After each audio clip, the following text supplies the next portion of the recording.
What's up guys? In today's video, I will reveal my team for the quarterfinals. But before that, we will take a look at how my team performed in the round of 16.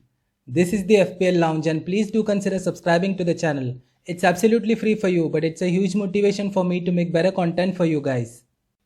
I scored a total of 51 points in the round of 16, which was my lowest so far in the tournament. I was close to the top 1k after the group stages, but now my rank has fallen below 4k. One of the prime reasons for that was the red card for Danielson, which gave me a -2. It was a disappointing round in terms of results as well, with big teams like Portugal, France, Netherlands and Germany getting eliminated. 8 players from my team have not made it to the next round. But I'm not too concerned about that and I'm expecting to climb back up the ranks in the next round because I still have my wildcard left, which means that I can revamp my entire team for the next round. So without further ado, let's take a look at my team for the quarterfinals. And as already mentioned, I have activated my wildcard. Now I had Donnarumma on my team since the start of the tournament, but for the quarterfinals I have decided to get 2 new goalkeepers.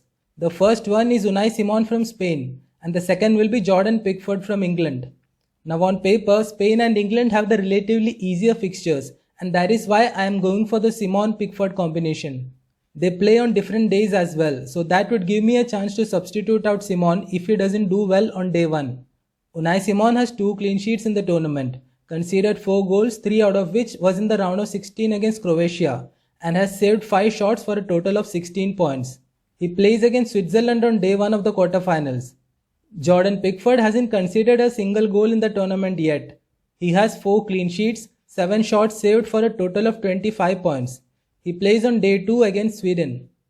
Getting to the defense now, first up is Leonardo Spinazzola from Italy. Italy conceded in extra time in the round of 16 against Austria and that was the first goal they conceded in 12 games. Spinazzola already has 2 assists in the tournament for a total of 20 points. Now like in the previous rounds, I'm not going to double up on the Italian defense. The reason for that is they play against the current world number 1 team Belgium, which could be tough. Now speaking of Belgium, the second defender on my team is Thomas Meunier. He has a total of 27 fantasy points, which includes 1 goal and 2 assists.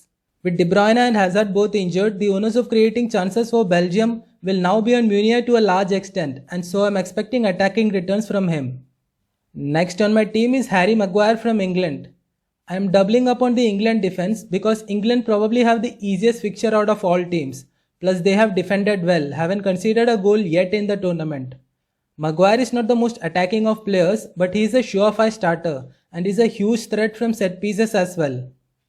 Next player in my defense is Joachim Mæhle from Denmark. My highest scoring player in the round of 16, he chipped in with a goal in that game against Wales. He has a total of 23 points which includes 2 goals and 1 assist. Czech Republic will be a tricky fixture, but Denmark are still the favourites to win it. Completing my defense is Cesar Azpilicueta from Spain. Now honestly, it is tough to predict who will start for Spain, but Azpilicueta has started the last 2 games for them. He scored a goal in the round of 16 against Croatia and I think that should work in his favour and earn him yet another start ahead of Marcos Llorente. Spain plays Switzerland in the quarters on day 1. Moving on to the midfield, I'm retaining Insigne for the quarterfinals. Now he hasn't had any attacking returns after match day 1, but he is still a constant threat. His average of 3.5 shots per game is among the top 5 in the tournament and second only to Ciro Immobile among teammates. He is also top 5 in terms of average key passes per game, so I am banking on him yet again. Next player on my team is Xherdan Shaqiri from Switzerland. He has a total of 23 points so far, which includes 2 goals and 1 assist. A fixture against Spain would be tough though. Now he has not been the most consistent of players, but I really needed at least 1 Swiss player on my team and Shaqiri is one of the best options. Making a comeback to my team is Ferran Torres from Spain. He was impressive in the round of 16 against Croatia with a goal and an assist.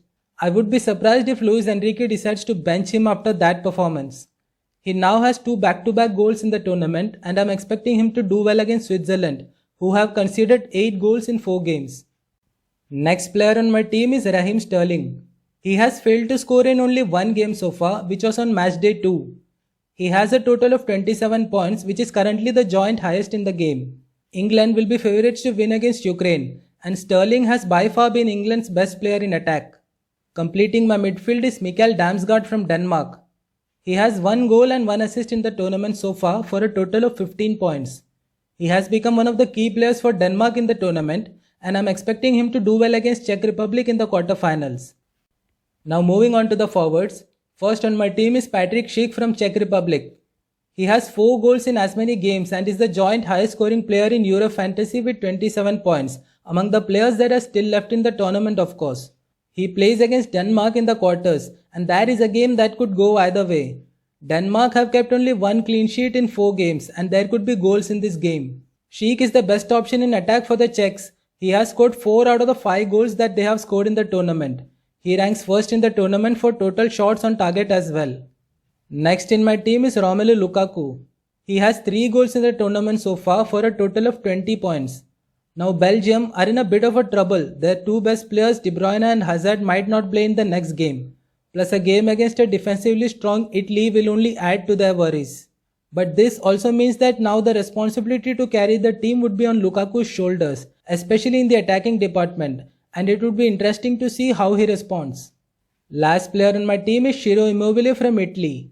He has 2 goals and 1 assist to his name for a total of 18 points. Italy has been one of the most attacking teams in the tournament. They have scored the second most goals. Immobile has the third highest number of shots in the tournament, and a game against an injury-struck Belgium could bring the best out of him. Captain for day 1 will mostly be Ferran Torres because he has the better fixture plus he is in form. If he fails to deliver, then Raheem Sterling would be the next choice on day 2. So that was my team for the quarterfinals. Now a couple of things that I would like to mention before concluding this video. Firstly, the strategy that I have used here is to invest mostly in teams that are favorites. Spain are the clear favorites against Switzerland and England are the clear favorites against Ukraine, which is why I have picked 3 players each from Spain and England. Italy vs Belgium is an evenly matched game, but Belgium currently have injury concerns to some key players, which is why I have 3 players from Italy and 2 from Belgium. Denmark are slight favorites against Czech Republic, so I have gone for 2 Denmark players and 1 player to cover from Czech Republic. So except for Ukraine, I have at least 1 player from the rest of the 7 teams. At this stage of the tournament, I am not expecting too many upsets, but in case there is one, then this strategy allows me to be in a good position for the next round as well. Secondly, this is the team that I have set in right now. I might make some changes to it before the deadline because there are a couple of players that I am really interested in. Jack Grealish is one of them. The impact that he made against Germany was phenomenal. England looked a totally different team after he came on, and I think that won't go unnoticed and will earn him a place in the starting lineup. Another player that I'm keen on bringing in is Haris Seferovic from Switzerland. He is the leading goal scorer for the Swiss. He leads in other stats like total shots and chances created as well for his team. But I'm really happy with the forward line that I have right now. And moving out someone out of Schick, Lukaku and Immobile is not something that I'm very keen on doing right now. Alright, so that's it for today. If you liked the video, then please show your support by pressing the like button and sharing the video with your friends. Thank you for watching.